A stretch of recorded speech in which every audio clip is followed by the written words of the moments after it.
Okay, this is your debrief on the calculator portion of the pre-calculus exam that you took in May. The first question, and in fact, the first 5 questions, we're dealing with solving equations or finding limits using the calculator. So it's a skill you need to know how to do.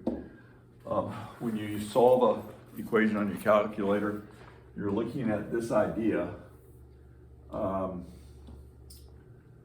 If you can graph the function cosine x minus x squared plus 3, look at the graph, find where it hits the x-axis. Those would be the zeros of the function, and that would be the solutions to this equation.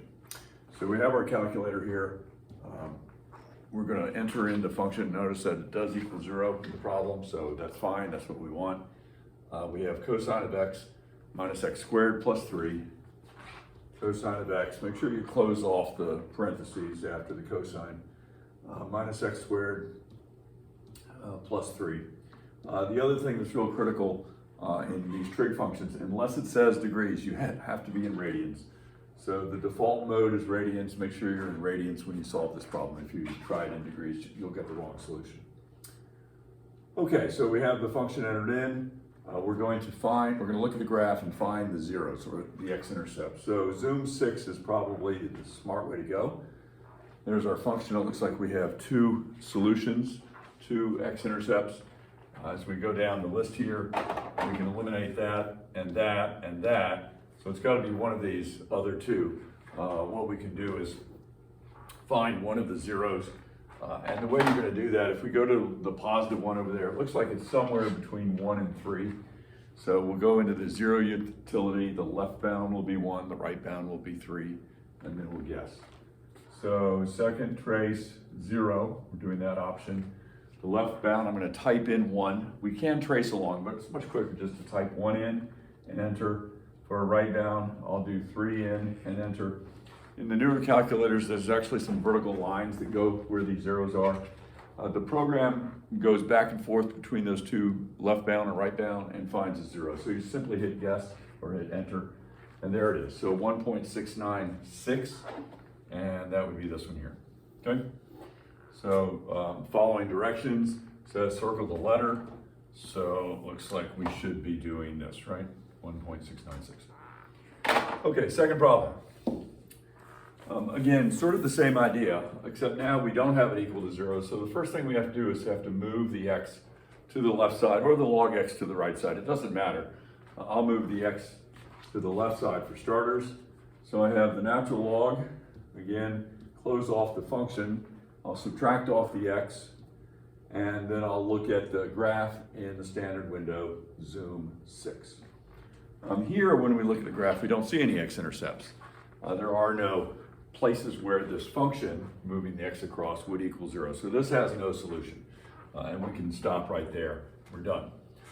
If we had moved the natural log to the right, we'd have a slightly different graph. It would be the upside down version. Let me do that over here. I'll leave the x here and then subtract off the log of x, and we get this picture.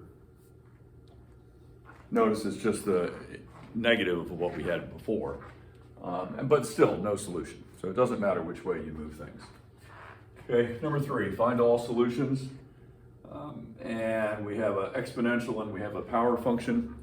In general, when you have these transcendental functions like logs or trigs or exponentials, combined with an algebraic function, a polynomial or a rational function, or a root function, there is no way to get the exact answer analytically. So you're going to have to use this technique of finding approximate solutions.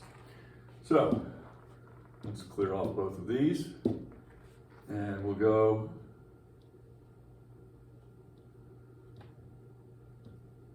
there we are. 3 to the x, 3 raised to the x power, and then I'll subtract off the x raised to the 4th power. X raised to the 4th power.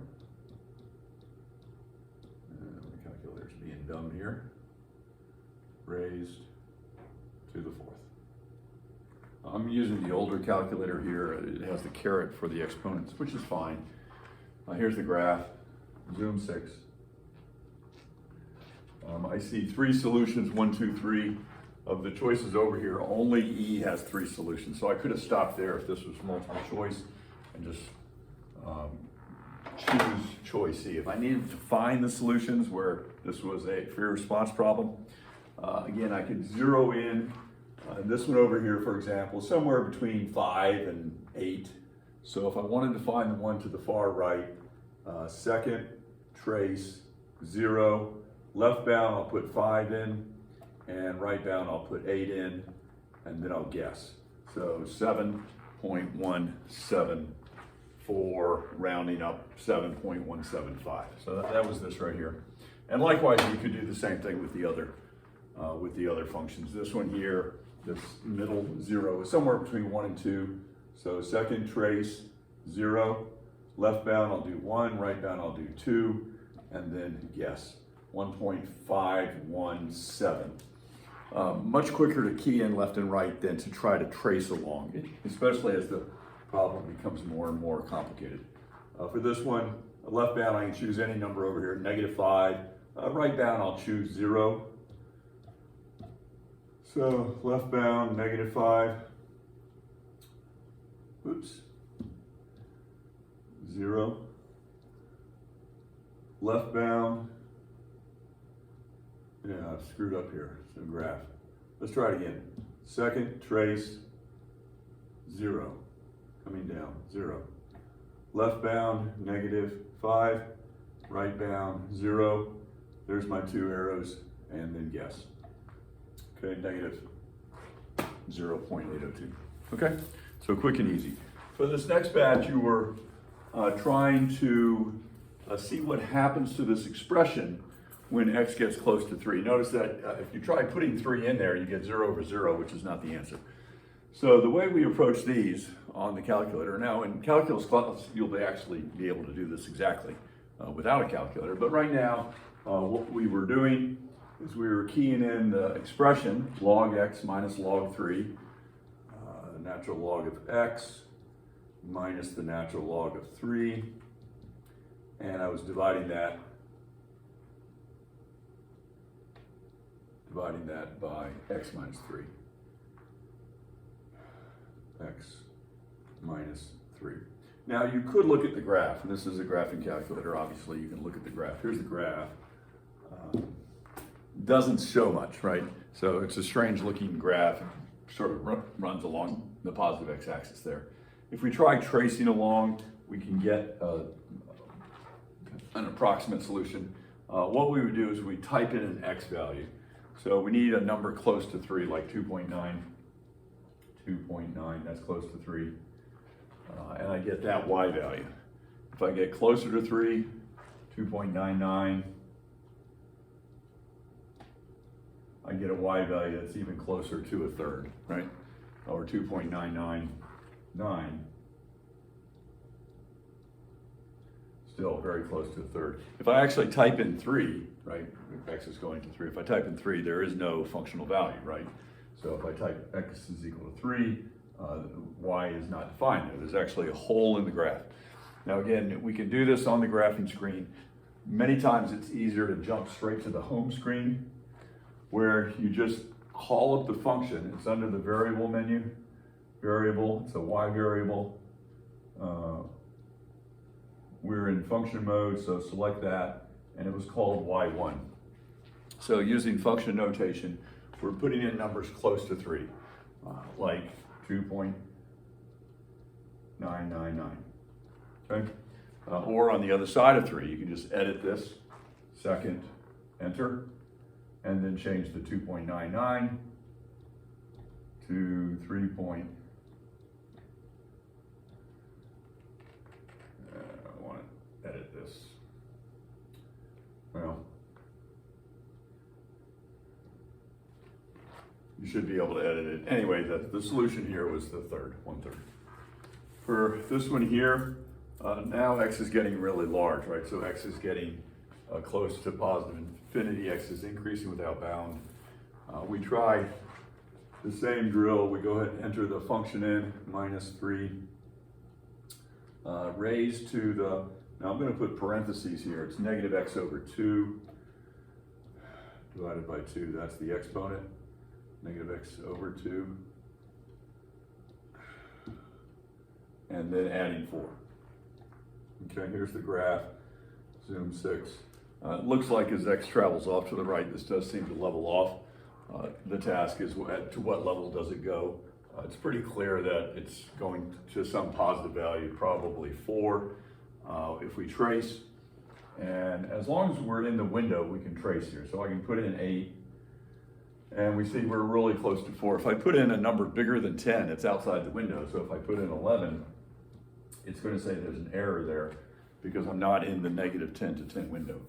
So for a function like this, it might make more sense to go to, y equals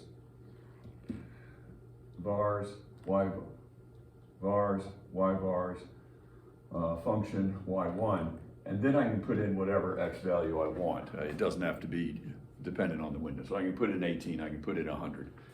So here's 11, which we had errors before, and I get 3.999, or if I put in 50, I get 4. So to the accuracy of the calculator, the limiting value is in fact 4.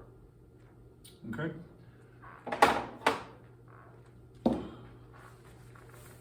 This is a problem where you had to recognize a graph. You didn't actually have to sketch it. Although it is similar to this problem that was on the AP test. This was a number of years ago, where they gave you a temperature function between 0 and 24, and you had to sketch the graph.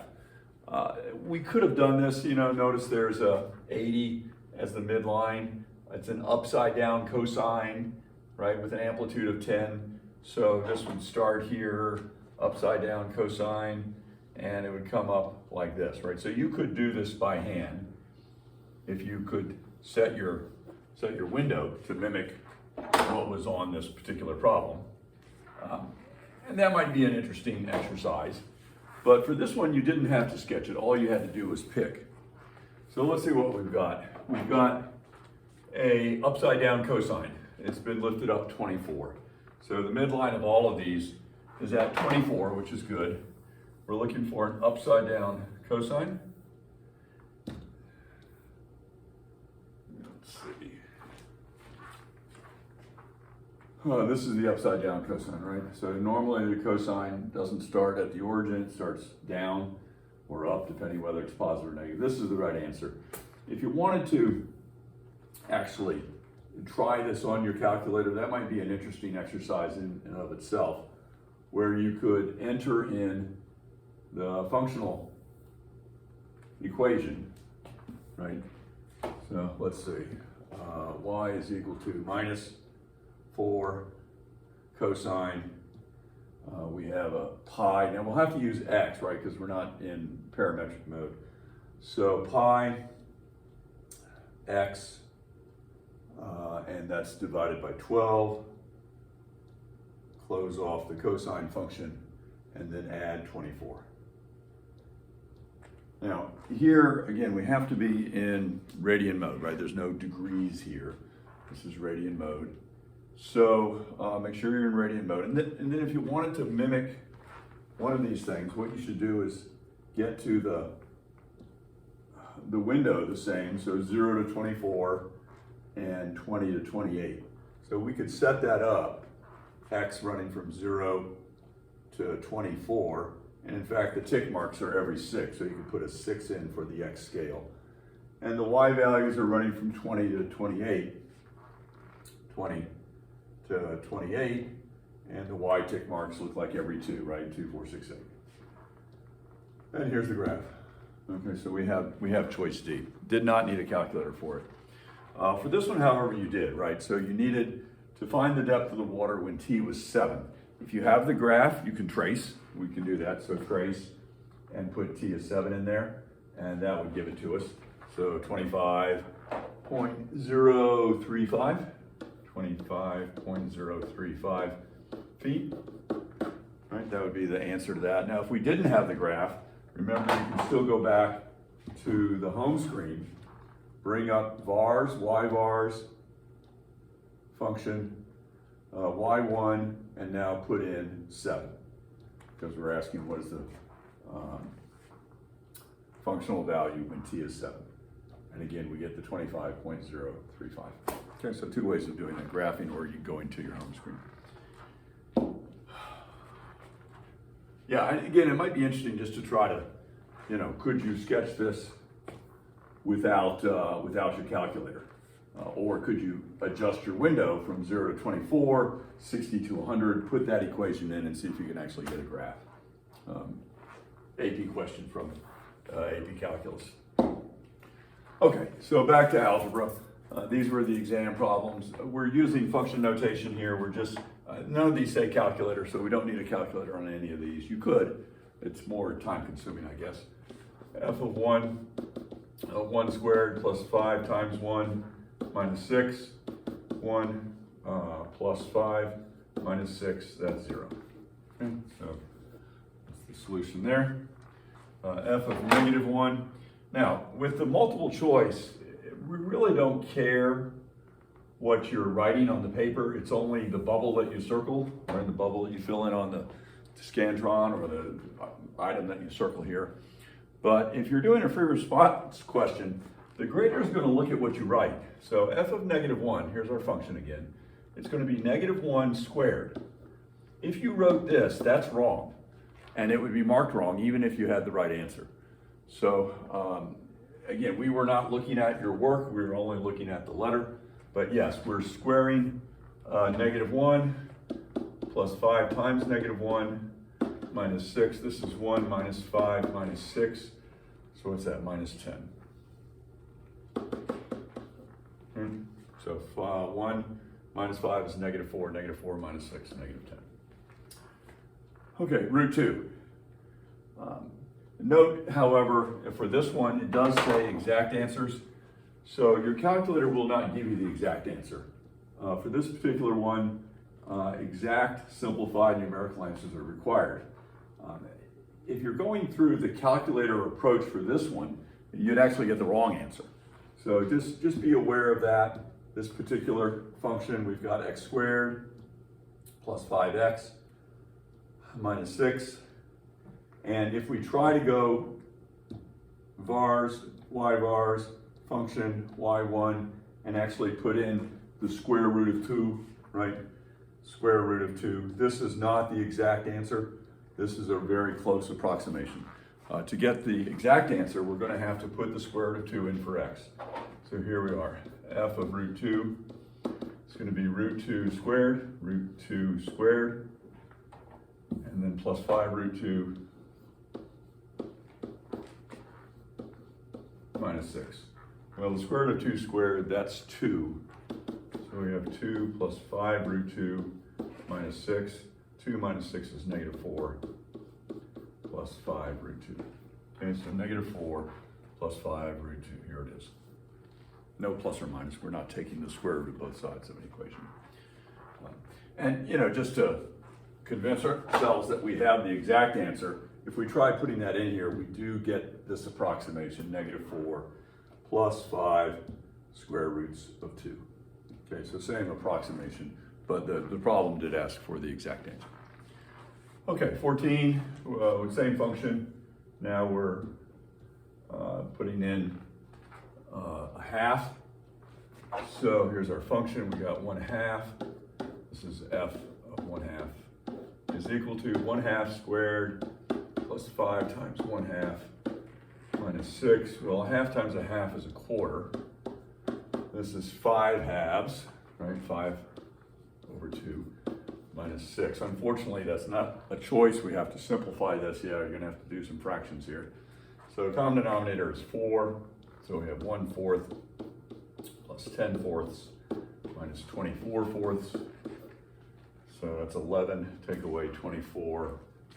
24, 11. So what's that? 13 negative 13/4. Okay. 12 is very similar to the square root problem. Don't use your calculator on here. The calculator would give you an approximation, not the exact answer. So here we have to put in the number negative e, f of negative e. It's going to be negative e squared. Right? Negative e times negative e would be e squared. plus 5 times negative e minus 6, minus 6. Okay, so we have e squared minus 5e minus 6, and that's what we're looking for over here, choice C. Okay? Same function, but now we're solving equations. So we can solve equations by looking at the graph of the function, right? Set this function equal to 0 and find the x-intercepts. That's one way to do it. But this doesn't say it's designed to be used on the calculator. If we use the calculator, it may actually take longer to do. So let's just do some basic algebra here. We have this function, we've set it equal to 0. So x squared plus 5x minus 6. Standard method of solving equations, if you can factor.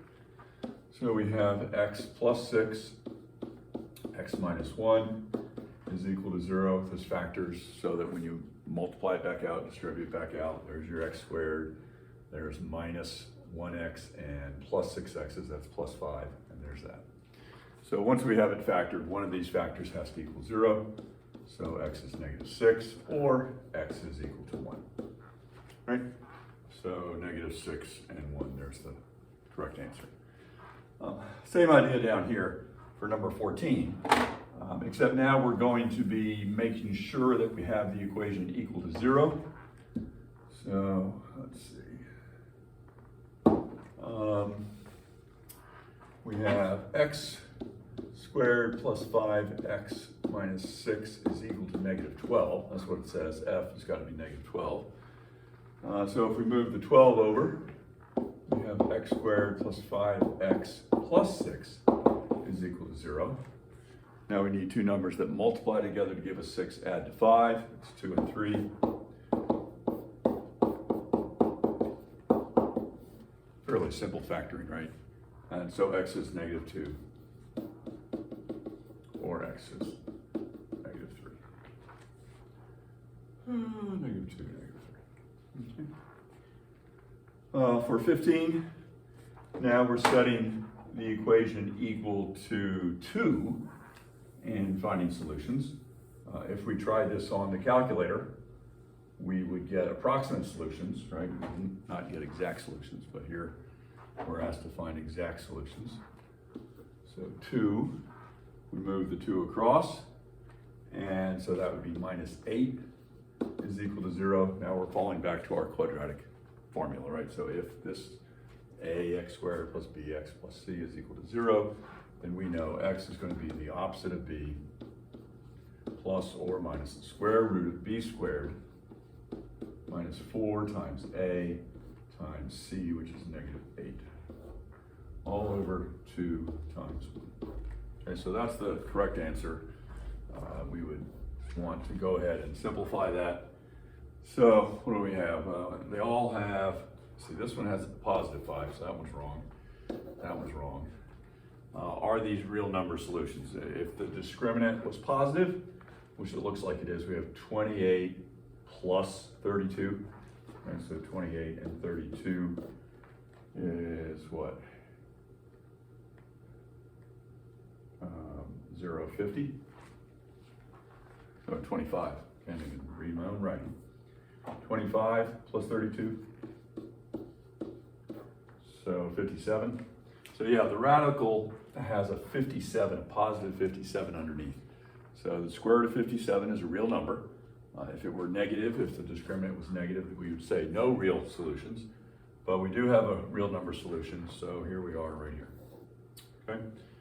So 25 and 32 is 57. X is negative 5 plus or minus the square root. Okay. These last two, let's make sure we get all the ones over here. 14. Oh, one more. So for this one, we were asked to simply plug in the expression f of x plus h into this, and then subtract off the f of x, which we're going to subtract that off, and see what remains. Okay, so f of x plus h is going to be x plus h squared plus 5 times x plus h minus 6. And what we should do is go ahead and expand this, right? So that we can, once we see all the terms, the task would be to subtract off these three. We're gonna take away the x squared, we're gonna take away a 5x, and we'll take away a 6, or take away a negative 6. So let's see, expanding. We know how to expand a binomial. That's x squared plus 2xh plus h squared. Distributing the 5 here, we have 5x's plus 5h's minus 6. And after we got this f of x plus h, what we were supposed to do was subtract this. We're going to take away the x squares, that's out of there. We're going to take away the 5x's, that's out of there. We're going to take away the negative 6, which is adding 6, so that takes that out of there. And what you see left is the answer to our problem, right? So we've got a 2xh, we have an h squared, and we have a 5h. 2xh, h squared, and 5h. So this was the solution to that problem. Okay. The last two I'm going to do on this short little video, again, we're running close to half an hour, was to make sure you have the correct notation when evaluating limits. So it says one of these has an error in notation, at least one error. So this is a problem right here. So whenever you say lim equals, that's wrong, no. So this is out, can't have that. Likewise here, if you said x plus 6 is the same as 1 plus 6, that's wrong. So x plus 6, if I went out in the hall and said, tell me what this is, no one's going to tell me that's 1 plus 6. I don't know, tell me what x is. So this is bogus here, can't have that. This one has a 7. These other two do not exist. So if we look and see what's going on, in C, we have a limit expression here. It looks like they factored it, but they left out the lim. So that's wrong. This limit, you cannot just write the factored form without writing the limit expression. So the one above it is correct, right? So we have the limit of that quadratic. They factored it correctly, and so no problem there. This one we don't like because they've left out the limit right there. And this one they've just factored it wrong, right? So I mean, x squared plus 5x minus 6 does not factor this way. So that one's just algebraically wrong. This is the correct answer. We factored it correctly. We're going to cancel that. Now we have the limit as x goes to 1 of x plus 6. Now you can put the 1 in and you get 7. So that's the right problem.